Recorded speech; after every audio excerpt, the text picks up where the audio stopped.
Hey, the nation, YouTube, what's going on, y'all? It's your boy MQ, the Sportscaster here, coming to you, you know, from the box, from the Sportscast, baby.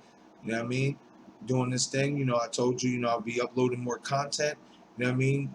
Even if it's not like a hour-long, 30-minute video or whatever, we want to download a few clips. You know what I mean? There's a couple topics out there I want to touch on, involving the Raiders. You know what I mean? A couple interesting, little pieces I found today, you know what I mean, that I want to touch on with you guys, so let's get into it. But before we do get into it, I want to give a shout out to the channel, a Vibes channel, buddy, you know what I mean, it's a friend of mine, in my local area, you know what I mean, he does music, you know what I mean, does R&B, rap, etc. If you love old school feel type R&B mixed with a new blend, you know what I mean, and especially rap, that is the channel to go see.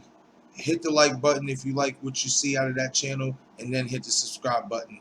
Telling you, his music's fire. Check him out. Also, want to give a shout out to my boy QDZ over at Team 35Z Squad. Check out their channel if you are interested in cars. Even if you're a Raider fan, if you view this channel, if you're not a Raider fan, if you're interested in cars and you love car content, watching people put cars together, watching, car shows, etc. That is the place to go watch. I mean, my buddy's trying to sit there and he's trying to build up his drift car. He has a 350Z. You know what I mean? He's putting it together. So why not go on a journey with him and see how it plays out? I have a really high feeling it's going to play out really well for him. So you go over to his channel. Once again, Team 35Z Squad. He's also on Instagram, Snapchat. Check him out. If you like the content, hit the like button and give him a subscribe. All right, guys, let's delve into it here. There's a couple topics I wanted to get into. Like I said, in my first episode, I read everything. ESPN, Victor Four, just Blog Baby, anything I can find Raider content, and I pick certain topics, that I like to talk about and, I find kind of interesting. And the first topic I want to get into that I find interesting, it's not really even a topic, a Raider news or anything. It's something I just found really interesting. It was on Just Blog Baby, and they did a poll of 5 fictional players that could help the Las Vegas Raiders win. They came up with 5 fictional players from movies, etc. And the list came out as Shark LeVay from Any Given Sunday, Errol Maggot, Nigel Gruff from The Replacement. Errol Maggot was from Longest Yard, played by Nelly. Luther. Shark LeVay was played by Lawrence Taylor, the Hall of Fame great for the New York Giants. Nigel Gruff, kicker for The Replacements. Willie Beeman, quarterback, Any Given Sunday, and Charlie Tweeter, wide receiver, Varsity Blues. And they gave their reasons and stuff, and I really found their reasons interesting. Some of them I did find maybe a little less Raiderish, but I can see where those players would kind of fit in, maybe to the Raiders type of environment. So I decided to create my own list, of 5 fictional players in football movies or whatever who could sit there and help the Raiders today if they were real players. So I decided to make this list. One thing I will mention, I did go with Shark LeVay. I agreed with that one. You watch Any Given Sunday, the part Lawrence Taylor played in that movie, that type of part would be vintage 1970s, 80s Raiders, like, the guy who posted in Just Blog Baby. I agree with what he said. He was sporadic. He partied hard, a rebel on the field, but he was about his teammates, and he was the glue that kept everything together. He was a defensive leader. So I definitely agree with that pick. Luther Shark LeVay, I can definitely see him, being able to help us now if he was a real character. Um, I'm going to go with, there's 2 quarterbacks I picked because a lot of Raider fans are not sold on Derek Carr. I'm one of those guys who is. You know what I mean? I have my many reasons, you know what I mean? And I delved into it in my first episode, why I think Derek Carr is our quarterback, and I hope he proves me right. This is a make or break it year. So we will find out, when the season, if the season, happens, due to COVID-19, hopefully we do get a season. So with that being said, I went with 2 quarterbacks on my list. And the first quarterback I will go with is Joe Kingsman from The Game Plan, played by The Rock. The reason why I went with that is because of his character, especially with Fit In Now. With that, we were in Las Vegas. He's bright. He's very like charismatic, in the public eye, loves the attention, loves the light, the flashing lights being on him. He is that type of character. So he would really fit in, especially if he was a Raiders quarterback now. He would be a ticket seller because of the way he goes about his business. Another quarterback that I went with that I feel is more Raider than anything would be Paul Crewe from The Longest Yard, played by Adam Sandler. Just an ultimate rebel, no fucks given. You know what I mean? Just do what he want, and that was just basically that's old school Raider. I could definitely see him fitting into that old school background of the Raiders if Paul Crewe is a real character and if he played football and played quarterback. I could definitely see Paul Crewe fitting in with us very, very well. Just watch the first part of the movie when he crashes the car. It tells you everything you need to know. So, another one I went with, and I might get some flack for this, but I just went with it just based on the meanness and the toughness of the character. I went with Spike from Little Giants, the fucking kid who was carrying a refrigerator on his back, for Christ's sake. I went with that guy because that's like vintage Raider, just toughness, mean. Spike don't play with girls. You know what I mean? So that's his whole demeanor just oozed Raider, like he was that guy.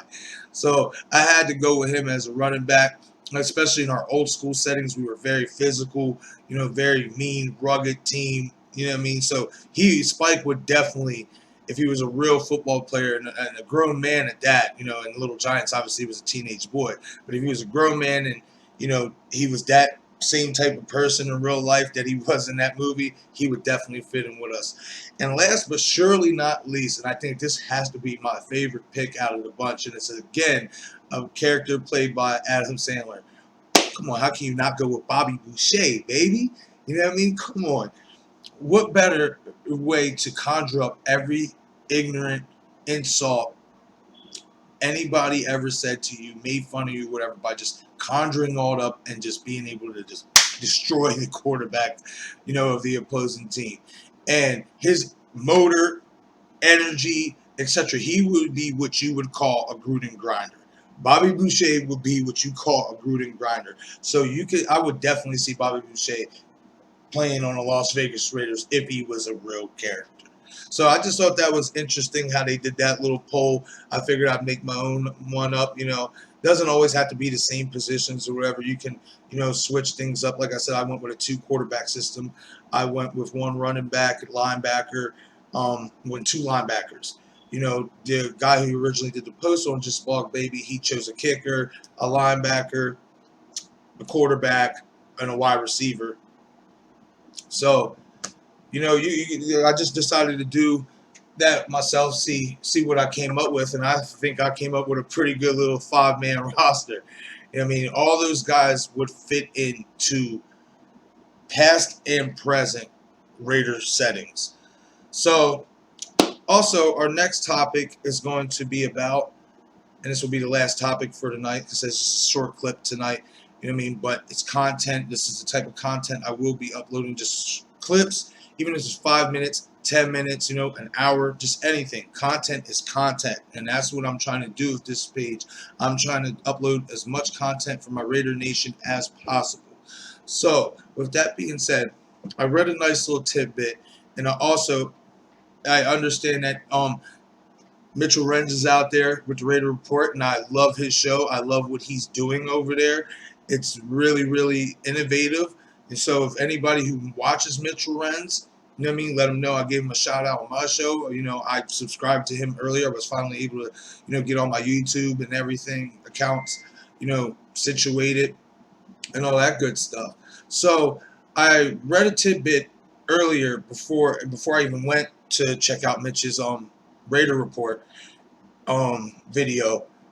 I was on Just Blog Baby, and I had seen an interesting topic about Kolton Miller on the hot seat, our left tackle, starting left tackle, who we drafted 15th overall in the 2018 draft.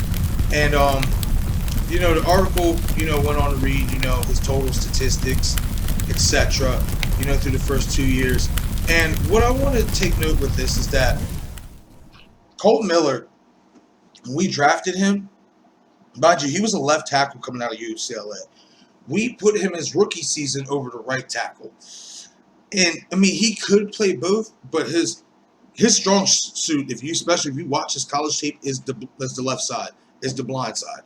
That's just his strength. Playing right side was an atrocious place to put him. He wasn't fast enough to me, and that's why he gave up so many sacks his rookie year and so many quarterback pressures. The guy in his rookie year gave up 16 sacks and 65 quarterback pressures. Why? Because he was put in a position that he can play, but that's not his main position. You know what I mean? His main position is on the left side.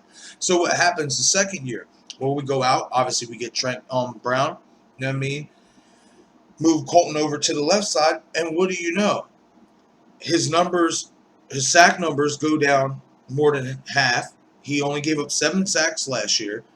And as opposed to the first year, his rookie year, where he gave up 65 quarterback pressures, he gave up 37 quarterback pressures. So his main statistics was down more. It was a big improvement. It was a big leap. No, I think it's a little too early to say, oh, he's in the hot seat. Come on, he's 24 years old. Can you give the guy a chance? 3 years, and you want to just say, "Oh, well, he's on the hot seat." This is the problem with our team, is that we need to keep continuity. You can't keep continuity if you only give a guy 1 or 2 years to improve. Sometimes the maturation process can take longer than that. How many teams was James Harrison practice squads on before he blew up with the Steelers? Hell, he was on the Steelers before he even blew up, and they got rid of him. So sometimes the maturation process takes longer than what we might like and what we might expect. But if you give it time, you know what I mean, you can turn a lump of coal into a diamond. And I think that's what we have in this guy. I never really thought he was a lump of coal. I mean, obviously we drafted him in the first round. You know what I mean? But, you can turn this guy into a diamond if you give him a chance, if you groom him properly.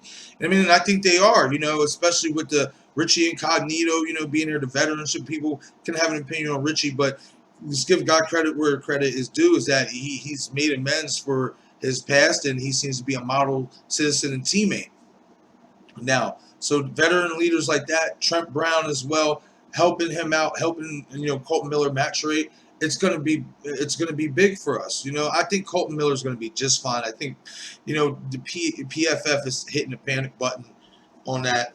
I don't understand why, but give the guy a chance. He's only 24 years old, for crying out loud. So I just wanted to touch on those two topics for tonight. I'm going to head out of here. You know what I mean? Call it a night, you guys. Stay blessed. Enjoy the rest of your evening, guys. Remember, Raider Nation, stand up. Love you guys. Enjoy the rest of your evening.